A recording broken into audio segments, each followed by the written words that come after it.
moi j'ai des membres de ma famille, je sais qu'à partir de maintenant, on ne se verra que pour des enterrements. Pour des enterrements, et c'est tout. Je sais pas, peut-être que j'ai déjà fait une vidéo pour le dire, mais je trouve qu'on le redira jamais assez. Quelqu'un qui ne t'aime pas, ne t'aimera pas aujourd'hui, ne t'aimera pas demain et ne t'aimera pas après-demain. Et là, je ne parle même pas dans le cadre de relations amoureuses ou enfin peu importe la nature de la relation. Quelqu'un qui a décidé de te mépriser profondément, surtout si t'es quelqu'un comme moi par exemple qui a tout le temps tendance à te remettre en question pour un oui et pour un non, pour une virgule, parce que quelqu'un a mal pris quelque chose, tu peux te retrouver à te transformer pour plaire à une personne, à te dire peut-être que c'est toi qui es trop excessif, peut-être que c'est toi qui es trop comme ça, peut-être que c'est toi, et en fait au bout d'un moment tu te rends compte que tu deviens quelqu'un que tu n'es pas du tout, mais que la personne est satisfaite. Mais toi, le soir, tu dors très mal parce que t'as l'impression de je peux dire te compromettre, en tout cas, d'être quelqu'un que tu n'es pas pour pouvoir être à la convenance de cette personne.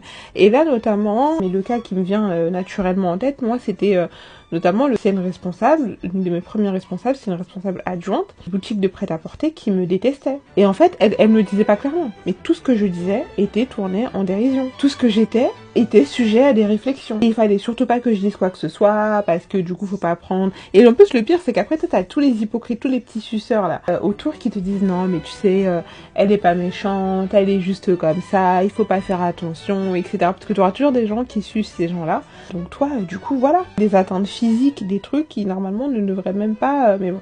J'étais jeune, ça m'a appris beaucoup. Je pense qu'il fallait aussi que je passe par là pour me endurcir et pour me rendre compte de ce que je peux supporter et ce que je ne peux pas supporter.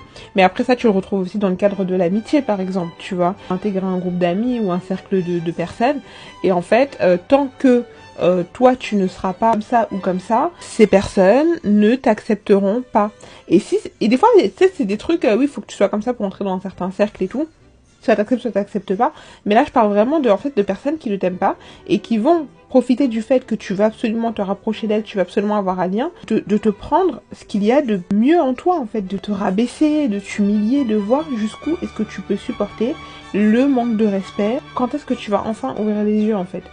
Et donc, je sais pas, là, franchement, quand je parle comme ça naturellement, s'il y a quelqu'un qui vous vient en tête ou vraiment, même si vous avez un doute, et je vous jure que souvent les doutes, souvent c'est ça. On fait confiance à mon intuition. Même si je ne sais pas encore pourquoi est-ce que j'ai cette intuition, j'écoute mon intuition parce que je sais que demain, après-demain, après-demain, je vais me rendre compte qu'en fait j'avais raison, je vais apprendre quelque chose où je vais me dire, ah ouais, en fait, cette personne ne peut pas se voir ma gueule. Et ensuite, la vie m'apprend pourquoi est-ce que finalement, je n'avais pas tort.